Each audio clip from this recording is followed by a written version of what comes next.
the financial architect who built America's credit system from scratch, yet died broke. A brilliant mind, consumed by pride, whose life ended in a bloody duel. Alexander Hamilton wasn't just a founding father.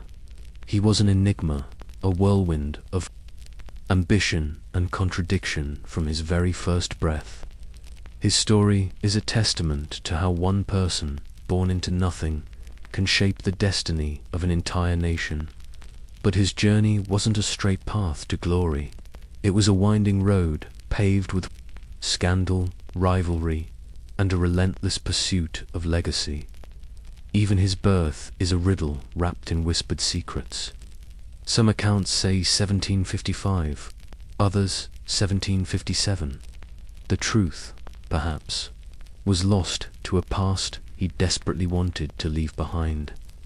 He arrived in this world on the tiny, quiet island of Nevis in the British West Indies, the illegitimate son of Rachel Fozette, a woman whose previous marriage wasn't recognized by the church, and James Hamilton, a Scottish merchant who would soon abandon them. That word legitimate carried immense weight, slamming doors shut before you could even knock. It meant shame you didn't earn, whispers you couldn't escape, and a future often predetermined by a past you couldn't control. Poverty clung to them like the island humidity. His father vanished when Alexander was barely 11, leaving Rachel to fend for her 2 boys. Just 2 years later, a devastating fever, likely yellow fever, swept through the island, claiming his mother's life. Alexander was barely a teenager, orphaned, penniless, and utterly alone. Yet, even in the depths of despair, he held on to 2 things that would prove more powerful than any inheritance: an insatiable mind and an almost magical way with words. Left with nothing but the clothes on his back, young Alexander found himself navigating a brutal world. His brother was taken in by relatives, but Alexander, not yet 14, was again homeless. He found work as a clerk at an import-export firm on the bustling island of St. Croix. It wasn't glorious work tracking cargo, calculating exchanges, managing ledgers, but for a boy with a mind hungry for knowledge, it was a university. He absorbed the rhythms of global commerce, learning how debt, trade, and power truly worked. By the time he was 15, his efficiency and sharp intellect had earned him the owner's complete trust. He was left in charge of the entire business when the merchant was away. But the Caribbean of the 18th century was also thick with the ugliness of slavery and colonial hierarchy, which Hamilton loathed. He began to write letters, thoughtful, observant, sometimes poetic, always powerful. Then came the storm that would change his life. In 1772, a hurricane tore through St. Croix, leaving devastation in its wake. Hamilton, then 15, penned a detailed account of the disaster for a local newspaper. It wasn't just a news report. It was a searing piece of literature, filled with vivid descriptions and profound reflection. Local leaders were stunned. Who was this boy? How could he write with such insight and eloquence? Moved by his genius, they did the unthinkable. They raised enough money from the struggling community to send this orphan boy to America, a place of unknown opportunity. In the fall of 1772, a skinny, intense teenager stepped off a ship into the bustling, chaotic streets of Boston, and later New York. The American colonies were a world away from St. Croix, crowded, vibrant, and crackling with the electricity of impending revolution. Hamilton wasted no time. He enrolled at King's College, now Columbia University, devouring books with the hunger of a man starved for knowledge. Law, philosophy, economics, political theory. He absorbed it all, but learning wasn't enough. He craved impact. The colonies, meanwhile, were teetering on the brink. Tensions with Britain had reached a boiling point over taxes and tyranny. Hamilton plunged headfirst into the brewing rebellion. He started writing political essays under pseudonyms, defending the rights of the colonists with a logic and maturity that left readers baffled. They assumed the author was a seasoned scholar, not a teenager. Soon, he was giving fiery speeches in public squares, articulating a vision for a new kind of government, a new kind of future. New York was full of revolutionaries. But Hamilton, with no elite family name or pedigree, stood out. He had something far more potent, an unyielding vision and the fearless conviction to share it, a trait that would both define and ultimately destroy him. As the cries for independence grew louder, Hamilton traded his books for a rifle. He joined a New York volunteer militia, the Hearts of Oak, drilling before dawn in a graveyard, learning the crude realities of warfare. When war officially erupted in 1775, Hamilton was ready. He helped lead a daring raid on a British battery in Manhattan, stealing cannons under enemy fire, a bold, dangerous act that immediately caught the attention of those in power. His leadership was undeniable. Within months, he earned a commission. As captain of an artillery company, an almost unheard-of position for someone so young and without connections. His company saw action in key battles, including the Battle of Princeton, where his guns helped secure a pivotal victory for the Continental Army. Commanders praised his discipline and organization. His troops respected him. News of a brilliant, young artillery captain with a silver tongue and steel nerves began to spread. But one man, more than any other, took notice. A man who would forever change Hamilton's destiny. General George Washington in 1777. The unexpected happened. Alexander Hamilton, barely in his 20s, received an invitation from the commander-in-chief himself. Washington wanted him, not as a field commander, but as part of his inner military staff. To some, it might have seemed a step back from the glory of the battlefield. But this was Washington, and this offer was a doorway into the very heart of the Revolution. Hamilton accepted, becoming an aide-de-camp, effectively Washington's chief of staff. He was far more than a glorified secretary. He became Washington's most trusted advisor, drafting countless letters, orders, and diplomatic messages, often in Washington's own voice. Hamilton's pen never stopped moving. His words carried authority, clarity, and purpose. He corresponded with generals, governors, and Congress, working day and night, often by candlelight, surrounded by stacks of parchment and ink-stained hands. Washington relied on him not just for paperwork, but as a strategist, a sounding board, a son. Despite the massive difference in age and status, there was a mutual respect that ran deeper than words. Washington saw brilliance without hesitation, while Hamilton saw a quiet, steady resolve. Despite his vital role and growing influence, a fire still burned within Hamilton. He didn't want to be remembered as just a writer, a behind-the-scenes figure. He yearned to lead men in battle again, to earn personal glory on the field, not just behind a desk. He saw other officers earning battlefield promotions, receiving the praise and recognition he craved. He asked Washington repeatedly for a combat command, and each time Washington denied him, not out of punishment, but because he simply couldn't afford to lose his most efficient, brilliant, and dependable aide.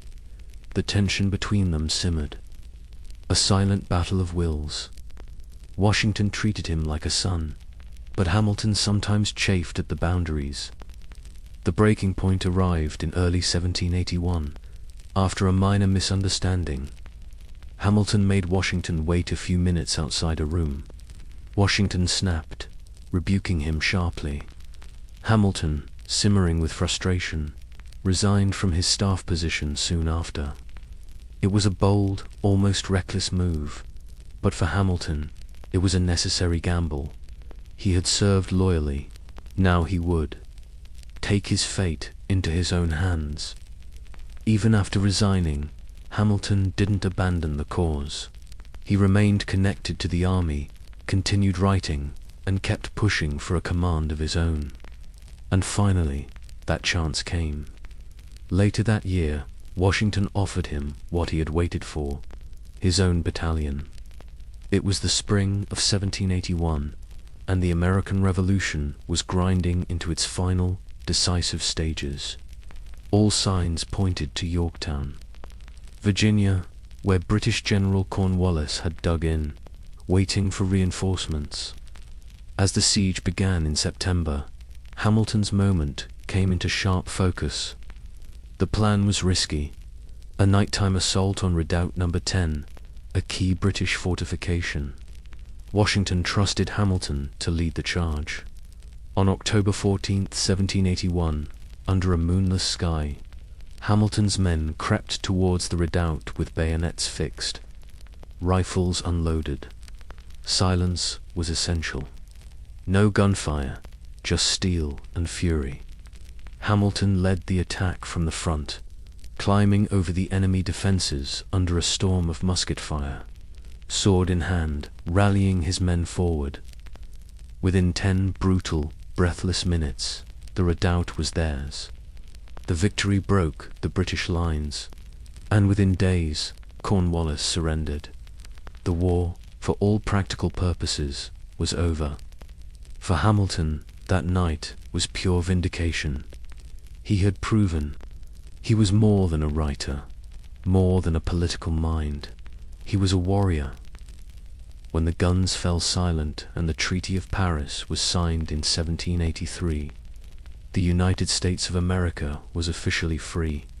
But freedom, Hamilton quickly realized, was only the beginning. The country was independent but not stable. The Articles of Confederation, the first attempt at a national government, were weak, toothless, and dangerously inefficient. States operated more like competing countries than a united nation. To Hamilton, it was chaos masquerading as liberty. He left the army and returned to civilian life in New York, officially beginning his career as a lawyer. But his mind was still on the battlefield only now. The enemy wasn't redcoats. It was disorder, economic instability, and a terrifying lack of federal power. Hamilton believed deeply in structure, in systems, in a central government strong enough to hold the country together, and he feared that without it, everything they had just fought for would crumble. So, he started writing again, essays, letters, and proposals, speaking passionately about the desperate need for change. In 1786, he helped organize the Annapolis Convention, meant to address the country's commercial problems. Only 5 states showed up, but Hamilton used the opportunity to push for something much bigger: a full constitutional convention to overhaul the government from the ground up. He got his wish. The following year, delegates from all 13 states gathered in Philadelphia. Among them, George Washington, James Madison, Benjamin Franklin, and Alexander Hamilton. Hamilton was one of the youngest in the room, but his energy was unmatched. His speeches were bold, his ideas unapologetically Federalist. He believed America needed a strong central government, a national economy, and a unified identity. Many were wary of centralized power, fearing it smelled too much of monarchy, but Hamilton refused to back down. He wasn't just fighting for a constitution. He was fighting for a vision of America that could actually last. The Constitutional Convention of 1787 was a turning point for America and for Alexander Hamilton. For 4 hot months in Philadelphia, delegates debated, argued, and rewrote the blueprint for a new government. Hamilton's vision was ambitious. Some said too ambitious. He argued for a strong central government, a president with real executive power, and even senators who served for life. Many delegates, fresh from throwing off a king, recoiled from anything that hinted at monarchy. In the end, his most extreme proposals weren't adopted, but his broader principles, strong federal authority, a robust executive branch, and the supremacy of national law made it into the final constitution. But the fight was far from over. The constitution needed to be ratified by the states, and opposition was fierce. Hamilton went to war again, not with guns, but with his greatest weapon, his pen. He joined forces with James Madison and John Jay to write a series of essays defending the new constitution, published under the shared pseudonym Publius. These became known as the Federalist Papers. Hamilton wrote the majority of them, 51 out of 85 essays, sometimes drafting several per week late into the night. He poured his soul into these arguments, defending not just a document, but the very future of the Republic. And it worked. Slowly, state by state, the Constitution was ratified. In 1789, it became the supreme law of the land. In 1789, the new American government took its first breath. George Washington was unanimously elected as the first president. And when it came time to fill his cabinet with the sharpest minds in the country, he knew exactly who he wanted to manage the nation's finances: Alexander Hamilton. Hamilton was sworn in as the first Secretary of the Treasury, a title that sounded bureaucratic, but in reality came with a staggering, almost impossible challenge. The United States was functionally broke. There was no national currency, no central banking system, no public credit.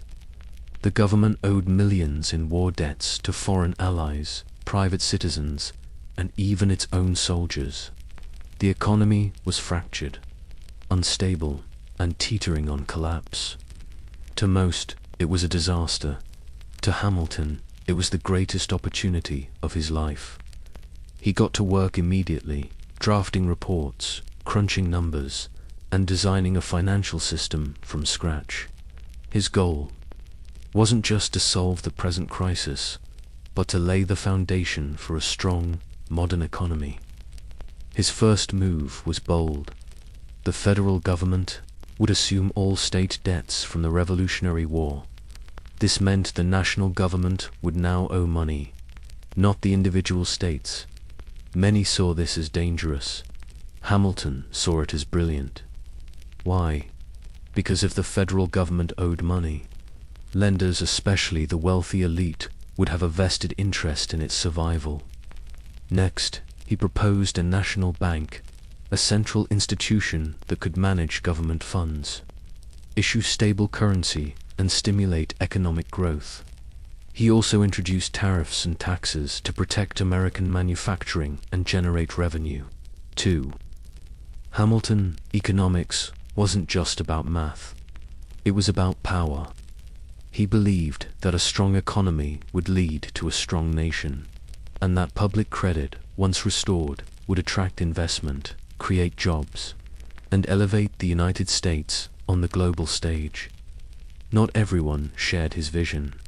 His policies triggered fierce opposition, especially from Thomas Jefferson and James Madison, who feared Hamilton was creating an elite, centralized government too similar to Britain's monarchy. Still, Washington backed him, and slowly, surely, Hamilton's ideas took root. The US economy began to stabilize. Confidence grew. The dollar gained value. In just a few years, Hamilton had taken a bankrupt, fractured collection of states and given it the beating heart of a functioning economy. He wasn't just managing money. He was building a nation. As Alexander Hamilton's financial system began to take shape, so did his reputation. not just as a brilliant architect of the economy, but as a deeply polarizing force in American politics. To his supporters, Hamilton was a genius who turned chaos into order and gave the young nation a real future.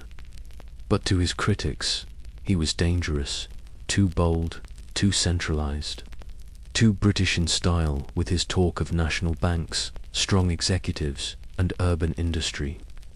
And no critic was louder or more persistent than Thomas Jefferson. Jefferson, the Secretary of State, was Hamilton's opposite in nearly every way. Where Hamilton believed in cities, commerce, and concentrated federal power, Jefferson believed in rural life, individual liberty, and limited government. He saw America as a land of farmers and freedom, not financiers and federal banks. The two men couldn't have disagreed more. To Jefferson, Hamilton's national bank was unconstitutional. His debt plan was a favor to the wealthy. His tariffs and taxes, a burden on the common man. He believed Hamilton was steering the country toward a dangerous aristocracy where elites ruled and liberty suffered. To Hamilton, Jefferson was naive. His vision of an agrarian paradise ignored economic reality. Without credit, without industry, without structure, Hamilton believed the nation would crumble. The clash was more than philosophical, it became personal. Each man had powerful allies. Jefferson had Madison, and Hamilton had Washington's ear. Their disagreements turned the cabinet into a war zone. Washington, though respectful of Jefferson, often sided with Hamilton, valuing his concrete results. Still, the feud grew. In the press, Jefferson's allies accused Hamilton of corruption and tyranny. In return, Hamilton's supporters painted Jefferson as weak and idealistic. What began as debate quickly hardened into rivalry, and eventually birthed something new in American history. Political parties, Hamilton's followers, became known as the Federalists. Jefferson's, the Democratic Republicans. The country, still young and fragile, was now splitting into factions. It wasn't what the Founding Fathers had wanted, but it was what the moment demanded. And right in the center of it all stood Alexander Hamilton, praised, hated, and utterly unstoppable. He had built an economy.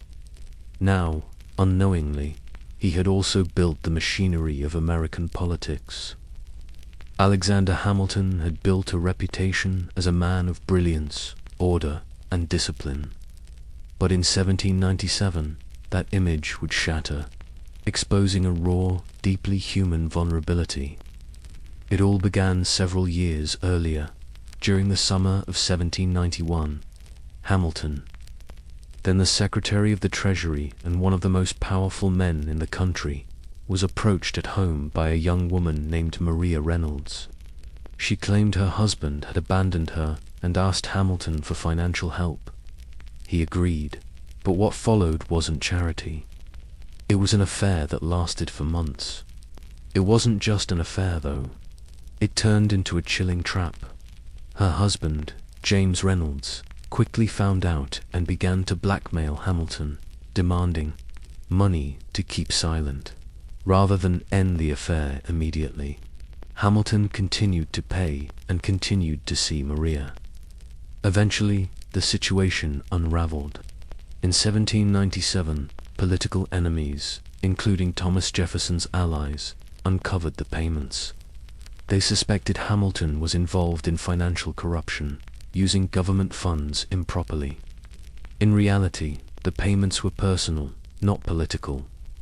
But Hamilton knew the story would explode, twisting his public integrity. So, he did something almost unthinkable. He told the truth. In a 95-page public document, now known as the Reynolds pamphlet, Hamilton confessed to the entire affair in shocking, humiliating detail. He admitted to adultery, to the blackmail payments, and to the personal disgrace it brought. But he vehemently denied any financial misconduct in his public office. It was the first major sex scandal in American political history, and it absolutely decimated his public image. Public reaction was brutal. Some were stunned by his honesty, others repelled by the behavior itself. His enemies used it as proof that Hamilton was immoral and unfit for public life. Even his allies were shaken. His once sterling reputation took a permanent hit. At home, things were even worse. His wife, Eliza, was devastated. The woman who had supported him through war, previous public scrutiny, and political battles now had to endure unimaginable public humiliation. Hamilton never fully recovered politically. Though he continued to write and advise, he would never hold public office again. The man who built America's financial foundation had destroyed his credibility with one private mistake. His enemies cheered. But Hamilton, despite the deep wounds, kept writing, because no matter how profound the scandal, he still believed in shaping the future. After the publication of the Reynolds pamphlet, Alexander Hamilton's world changed. He had exposed himself not just to save his public integrity, but to own his mistake. But honesty, as it turned out, came at a steep, soul-crushing price. The American public was in shock. Many couldn't believe that the architect of the nation's economy, the man once whispered about with admiration, had fallen into such a personal scandal. The whispers turned into screaming headlines, and the headlines turned into public ridicule. Political opponents pounced. Jeffersonian newspapers had a field day, portraying Hamilton as a corrupt hypocrite, a man who claimed to build a moral republic while living a double life. His affair with Maria Reynolds was used not just to attack his character, but to discredit everything he stood for. Among Federalists, the reaction was mixed. Some admired his raw honesty, saying it proved he had nothing to hide. Others saw a liability, a man who, despite his brilliance, couldn't control himself. But perhaps the most painful reaction came from within his own home. Eliza Hamilton, his wife, had been his fiercest defender for years. Through war, politics, and immense public pressure, she had stood by him. This time, however, Hamilton had betrayed her trust in the most public way possible. The damage to their marriage was deep and agonizing. Still, she didn't leave him, and Hamilton, wounded but not silenced, continued to write. He may have lost public favor, but he had not lost his sense of duty. He remained an influential voice behind the scenes. By the turn of the 19th century, Hamilton's influence had faded significantly. He no longer held public office. The Federalist Party was splintered, and his personal reputation, still scarred from the Reynolds scandal, kept him on the fringes of power. But if Hamilton was drifting from the center of politics, someone else was quickly stepping into it. Aaron Burr Sharp, ambitious and utterly unpredictable, Burr was a man Hamilton had never trusted. The two had crossed paths in New York politics for years.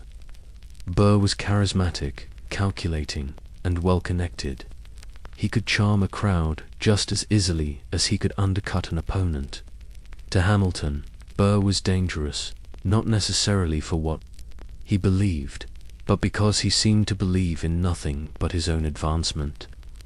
In the contentious election of 1800, the rivalry between Burr and Hamilton reached a boiling point.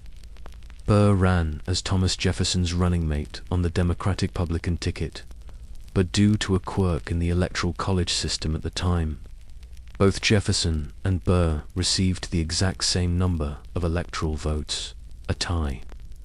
The decision went to the House of Representatives, and Hamilton, though no friend to Jefferson, made a stunning choice. He backed Jefferson. In letters and conversations with Federalist representatives, Hamilton argued that while he profoundly disagreed with Jefferson's politics, at least Jefferson had principles. Burr, in Hamilton's eyes, had none. Burr loves nothing but himself. He is as ambitious and unprincipled as he is dangerous, Hamilton wrote. It was a critical, decisive move. Jefferson was selected as president. Burr became vice president, but he knew exactly who had cost him the top seat. Hamilton had made a powerful, unforgiving enemy, and Aaron Burr never, ever forgot. Over the next few years, Burr's political fortunes declined further. He was sidelined during Jefferson's presidency and eventually found himself isolated, much like Hamilton. But unlike Hamilton, Burr was not content to fade quietly. The tension between the two men smoldered, a slow burn of resentment and distrust. Through letters, speeches, and political maneuvering, Hamilton continued to publicly insult Burr's character. He warned anyone who would listen that Burr posed a grave threat to the Republic. It wasn't just politics anymore. It was profoundly personal. Two men, two careers in decline, and one final, brutal confrontation creeping closer. Neither of them knew it yet, but the fuse had already been lit, and it would explode in blood. By 1804, Aaron Burr, still serving as vice president, was completely cut off from the power he once tasted. Rejected from Jefferson's inner circle and politically stranded, Burr set his sights on a new opportunity, the governorship of New York. It was a chance to reclaim relevance, to reset his game. But Alexander Hamilton, never one to stay silent, refused to let that happen. Throughout Burr's campaign, Hamilton worked feverishly behind the scenes to block him. He wrote letters to influential figures, urging them not to support Burr. He warned that Burr was corrupt, unpredictable, and utterly unworthy of trust. He called him the most unfit and dangerous man of the community. It was pure, devastating, political sabotage, and it worked. Burr lost the election. Publicly humiliated and privately enraged, Burr blamed one man for his defeat, Alexander Hamilton. Shortly afterward, a letter was published in a newspaper. In it, Dr. Charles Cooper, a friend of Hamilton's, recounted Hamilton's opinion of Burr at a private dinner. According to Cooper, Hamilton had said things still more despicable about Burr than what had already been published. That was it. Burr demanded a retraction. Hamilton refused. He admitted to criticizing Burr's political conduct, but denied calling him despicable, saying it was hearsay. But Burr didn't want a clarification. He wanted a reckoning. So, he sent a letter, a formal challenge, a duel. At first, Hamilton hesitated. Dueling was illegal, dangerous, and against his own deeply held moral beliefs. He had lost friends to duels. His own son, Philip, had died tragically in one just 3 years prior on the same spot. He had spoken against them publicly. He had a family, a wife, and 7 surviving children, legacy still to be secured. But he also had pride. Hamilton feared that rejecting the challenge would brand him a coward, destroying his honor and rendering him politically irrelevant. He believed that honor mattered more than life itself in a public man, and so, agonizingly, he accepted. He began to put his affairs in order. He wrote a heartbreaking letter to Eliza, expressing his profound love. He drafted a statement explaining that he intended to throw away his shot, to aim high, to avoid bloodshed, to meet the challenge without killing. But duels, as he knew too well, didn't always go according to plan. The sun had barely begun to paint the sky on July 11th, 1804. when two boats quietly slipped across the Hudson River from Manhattan to the wooded bluffs of Weehawken, New Jersey. The air was thick with mist, heavy with foreboding. It was a place chosen deliberately remote, hidden from the law, and tragically stained with history. Just a few years earlier, Hamilton's own son, Philip, had died in a duel here. Now, Alexander Hamilton had returned to face his own end. He arrived with his second, Nathaniel Pendleton. Aaron Burr brought his own second, William Van Ness. The pistols were prepared. The distance was measured, 10 paces apart. Burr stood tall, composed. Hamilton, quiet but resolute. What exactly happened in the seconds that followed remains shrouded in the mists of history. Hamilton claimed beforehand that he intended to fire into the air, deliberately missing to meet the challenge without bloodshed. Some accounts suggest he fired high, or perhaps flinched, firing by reflex. But what isn't in question is what Burr did next. He raised his pistol. He fired. The bullet struck Hamilton in the lower abdomen, shattering his ribs, tearing through his liver, and lodging in his spine. He collapsed almost instantly. Burr, seemingly stunned by the devastating effect, stepped forward, then turned and walked away. Hamilton was rushed back across the river, unconscious, bleeding, and barely alive. He was taken to the home of a friend in Greenwich Village, where his family soon gathered. He lived for 31 agonizing hours, drifting in and out of consciousness. He spoke to his wife, Eliza, asking for forgiveness, and received last rites. His friends came to say goodbye. His children held his hand. And then, on the afternoon of July 12, 1804, Alexander Hamilton died. He was 47 years old.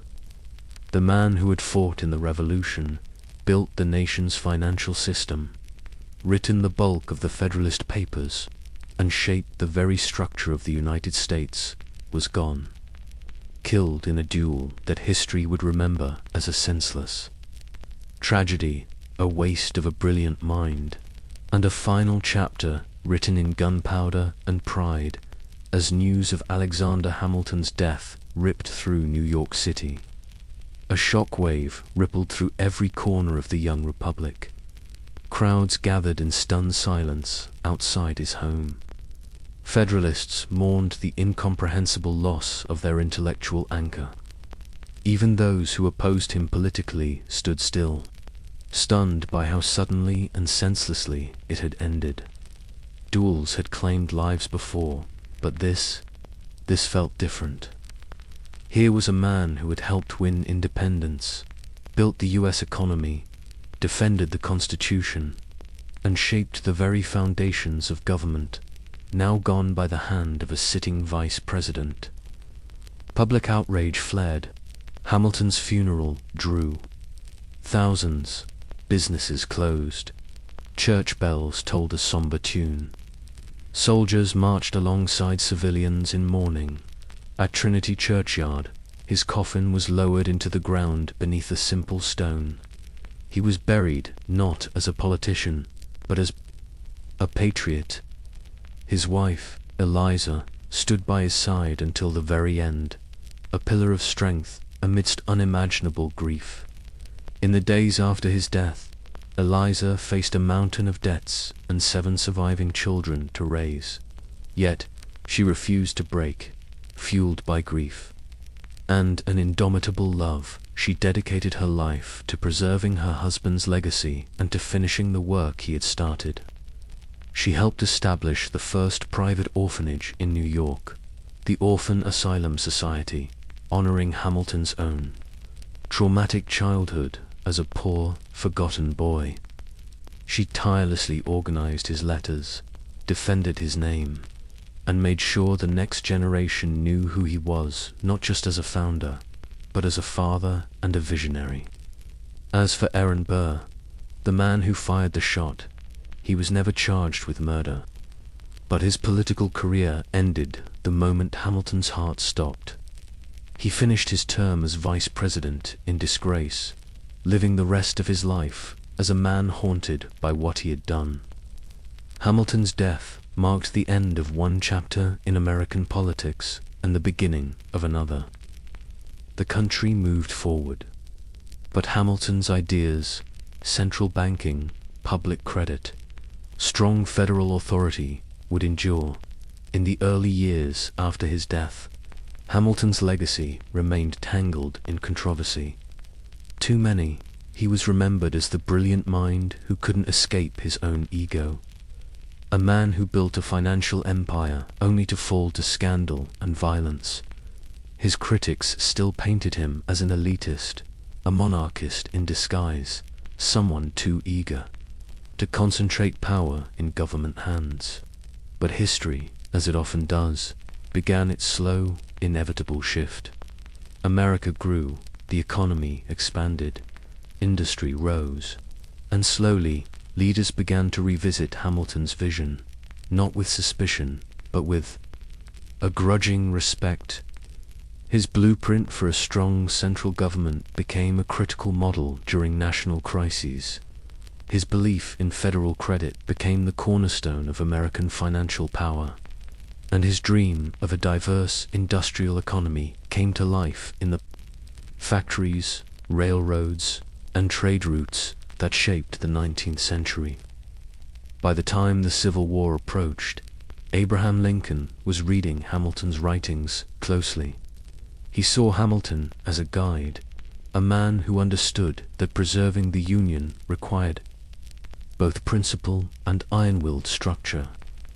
Lincoln's financial strategies during the war clearly reflected Hamilton's belief in a unified economic system supported by national credit. Even later presidents like Theodore Roosevelt and Franklin D. Roosevelt would cite Hamilton in speeches, drawing on his ideas about executive strength, national infrastructure, and economic planning. Historians, too, began to change their tone. The once dismissed Federalist became, in hindsight, one of the most forward-thinking of all the Founding Fathers. He had seen a version of America that would take over a century to fully arrive, and, in many ways, is still arriving. Hamilton's critics had often accused him of dreaming too big, but maybe that was precisely the point. His vision was never meant for his time alone. It was meant to grow into the future, to outlive him, outlast him, and evolve as the country did. He died before he could see it, but his fingerprints were on everything: the banks, the courts, the Constitution, the very concept of a nation, bound not by blood or region, but by ideas. Alexander Hamilton was no longer just a man. He was a philosophy in motion.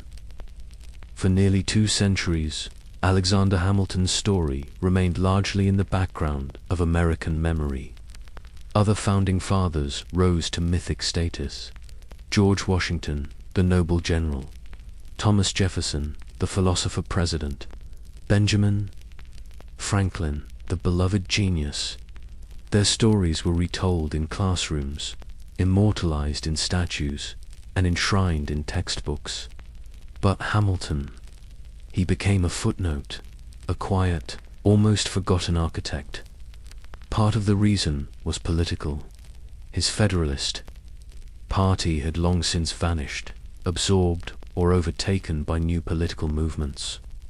His enemies, Jeffersonians, Jacksonians, and others, controlled much of the public narrative in the decades following his death, and they weren't exactly eager to praise a man they saw as a threat to democracy.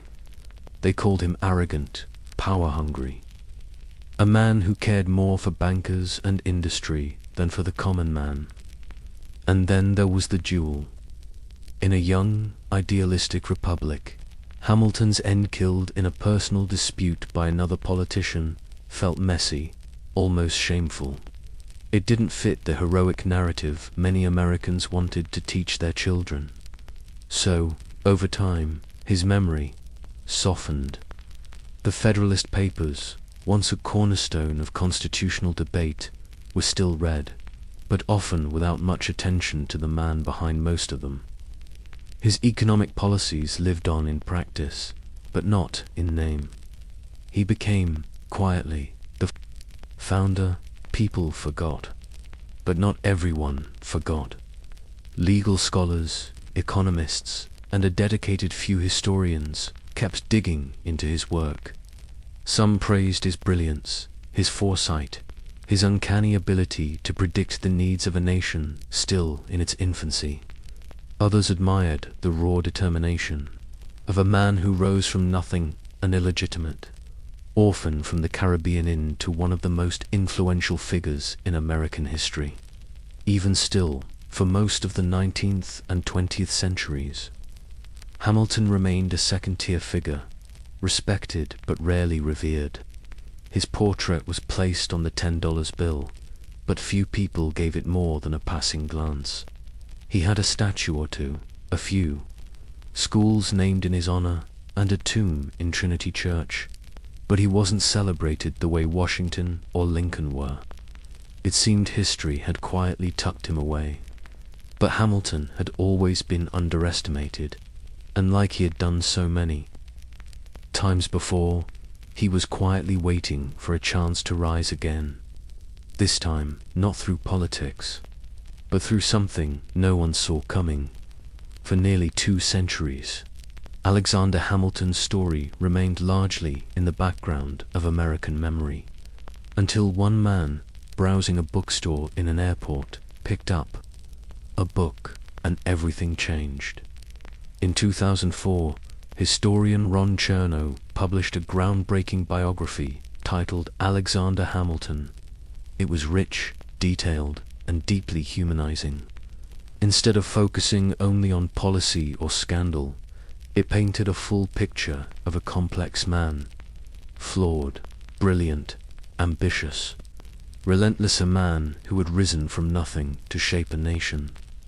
The book was praised by scholars, but it reached someone entirely unexpected, a young playwright and musician named Lin-Manuel Miranda. On vacation in Mexico, Miranda brought Chernow's biography along as light reading. By the second chapter, he was stunned. "This is the most hip-hop story I've ever read," he said. A poor kid from the Caribbean who used words to rise to the top. It didn't just resonate. It sounded like music. And so, Hamilton's second act began, not in Congress, but on Broadway. In 2015, Miranda's musical Hamilton premiered at the Public Theater in New York City. A bold, genre-defying mix of hip-hop, R&B, and traditional show tunes. It reimagined the Founding Fathers as young, diverse, and deeply flawed revolutionaries. Hamilton, often played by Miranda himself, was portrayed as a lyrical genius, a political fighter, and a man burning with purpose and insecurity. The show cast actors of color in the roles of America's founders, giving new voice and new relevance to an old story. Audiences were electrified. The show moved to Broadway later that year, earning a record-breaking 16 Tony Award nominations, winning 11, and going on to win the Pulitzer Prize for Drama. It became a cultural phenomenon, pulling Hamilton's legacy out of dusty textbooks and into the hearts of millions. Suddenly, the world wanted to know, who was Alexander Hamilton? Students began reading the Federalist Papers. Visitors flocked to Trinity Church and the Hamilton Grange.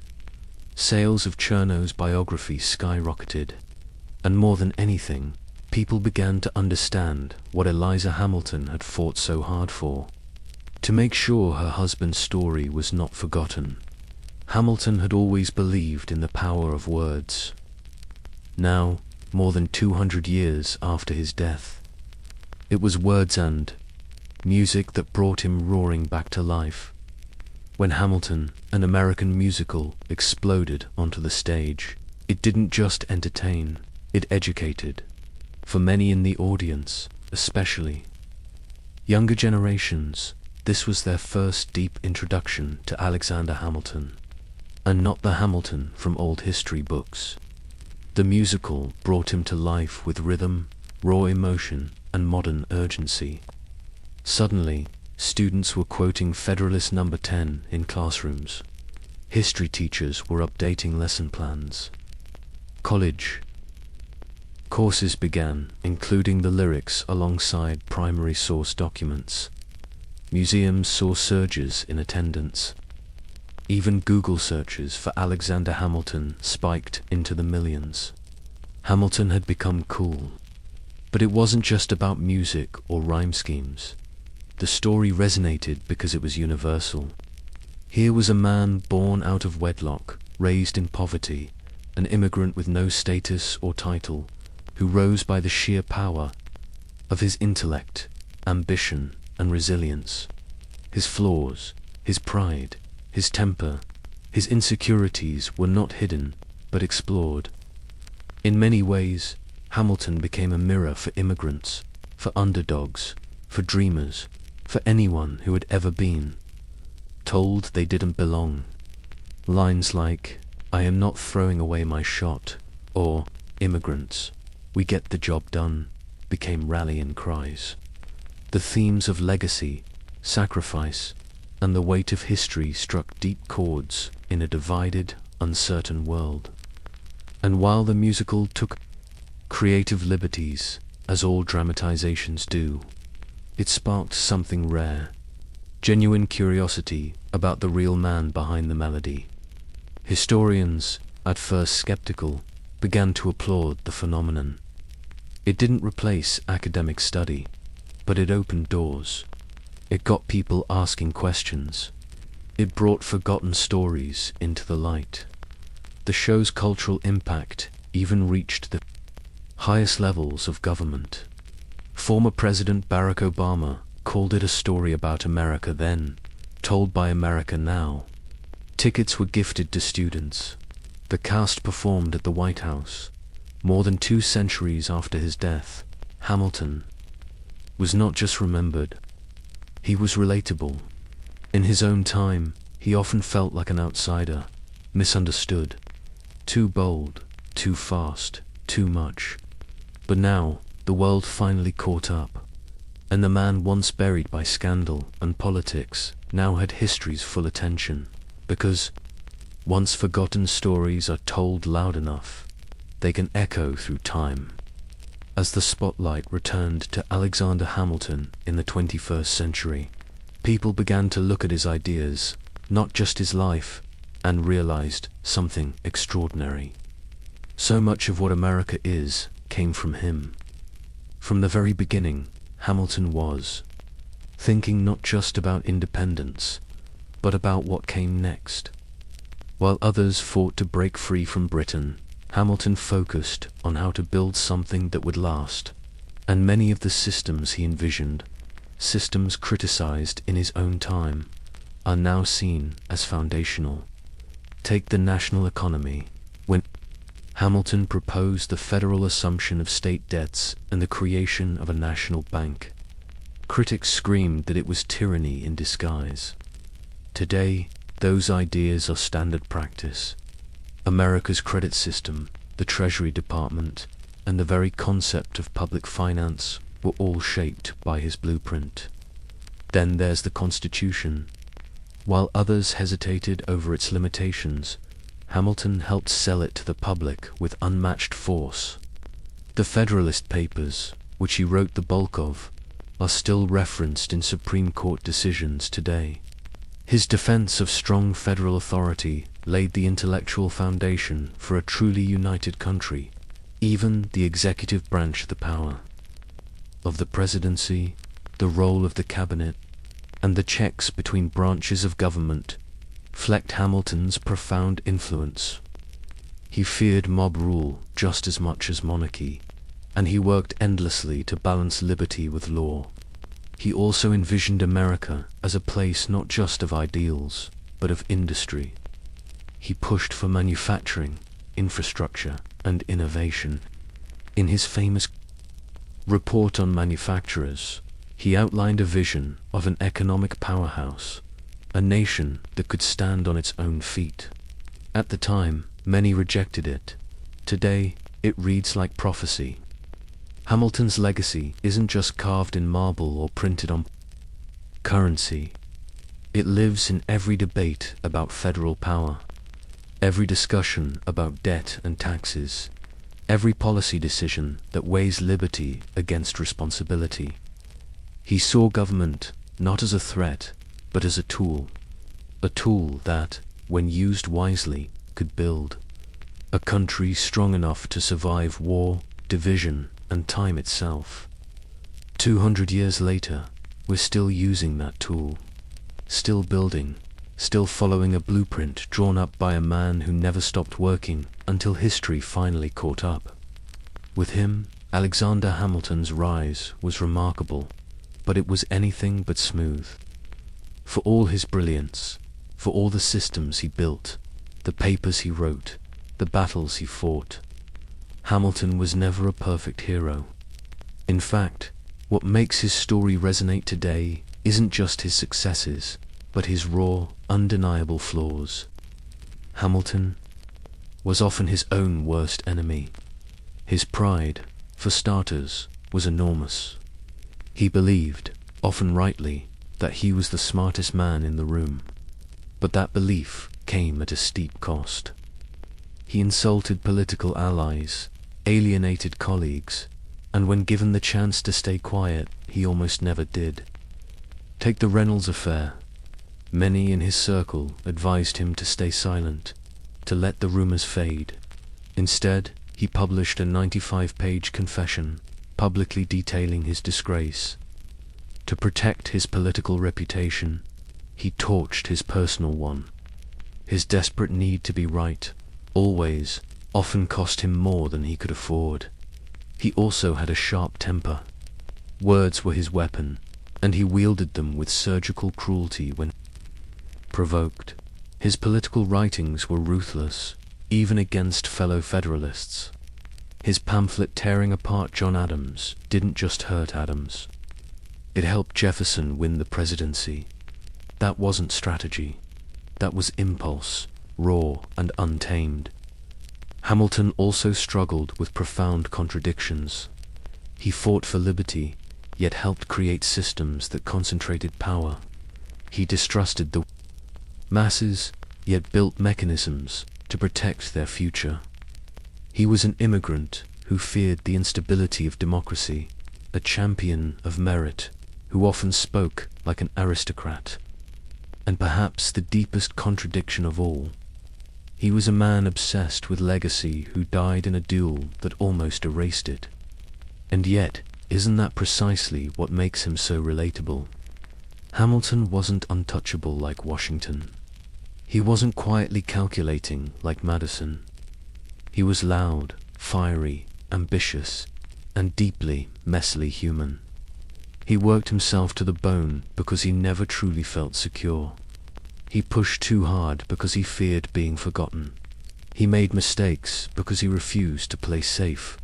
And that's why, centuries later, his story still speaks to us. Because Hamilton wasn't a legend carved in stone. He was flesh and blood, genius and flaw. A man who tried, failed, rose, fell, and against all odds, kept going. He wasn't perfect. He was real. Legacies are strange things. Some are carved in stone, immediate, obvious, larger than life. Others are quieter, buried for a time, waiting for someone to dust them off and see them clearly. Alexander Hamilton's legacy lived somewhere in between. In his lifetime, he fought relentlessly for influence. After his death, he seemed to fade into the background. But now, more than 200 years later, he's everywhere in classrooms, theaters, political debates, and social movements. What makes his legacy so powerful today isn't just what he did, it's what he represents. He's the immigrant who built a nation's economy, the orphan who stood beside a general, the ultimate outsider who stepped into the core of power and refused to apologize for being bold. In a country built on opportunity, Hamilton's story is the ultimate proof that you don't need to be born into greatness to achieve it. But legacy, to Hamilton, was never just about statues or songs. It was about impact. He once asked a haunting question: what is a legacy? It's planting seeds in a garden you never get to see. He didn't live to see his economic system flourish. He didn't see his constitution endure for centuries. He didn't see his wife outlive him by 50 years, or witness a Broadway musical about his life. He never saw young students quoting his essays in schools across the world. But those seeds, they grew, and in that way, his voice never really stopped speaking. You hear it every time someone defends the Constitution with logic and passion. You see it in the fundamental systems that still hold the country together. You feel it in stories of people who rise from nothing, just like he did. Even in the face of death, Hamilton was thinking forward. His duel wasn't just a personal tragedy. It was the final act of a man who understood the profound cost of legacy. He wrote letters, settled debts, prepared his family, and asked that his story not be lost. He was thinking of tomorrow, even as his time ran out. And now, centuries later, the garden he planted continues to bloom. Not because he was perfect, but because he refused to be forgotten. Alexander Hamilton's life was shorter, mere 47 years. But in those years, he lived more than most ever do. He rose from crushing poverty, carved out an undeniable place in history with nothing but his brilliant mind and fierce will, and left behind a legacy that helped shape an entire nation. He was never a president. He never led a state.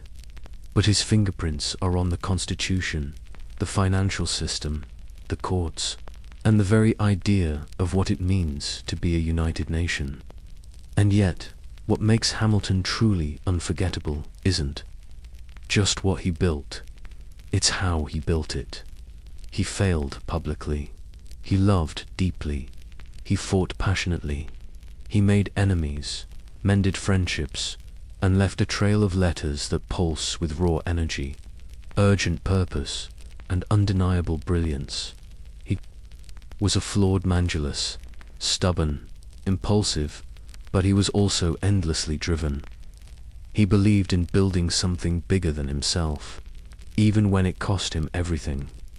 And maybe that's why, all these years later, we're still drawn to his story, because we recognize it, the struggle to rise, the desperate need to prove yourself, the tension between ambition and morality, the hope that your work, your words, might outlast you. His life reminds us that greatness isn't about perfection. It's about effort, about vision, about refusing to settle for the world as it is, and daring to imagine the world as it could be. Hamilton imagined a future where America was strong, structured, and stable. And while he never got to see that future fully realized, he laid the foundation with fierce determination. He may not have thrown away his shot on that dueling ground, but through his work, his words, and his unwavering spirit, he gave the rest of us a shot at freedom, at structure, at possibility. And in the end, what more could you ask from a founding father? He was not made of marble or myth. He was made of ink, steel, and fire. So the next time you hold a $10 bill, remember the man who didn't come from money, didn't come from privilege, but gave everything he had to build a country that could outlive him. That's Alexander Hamilton. And now you know his story.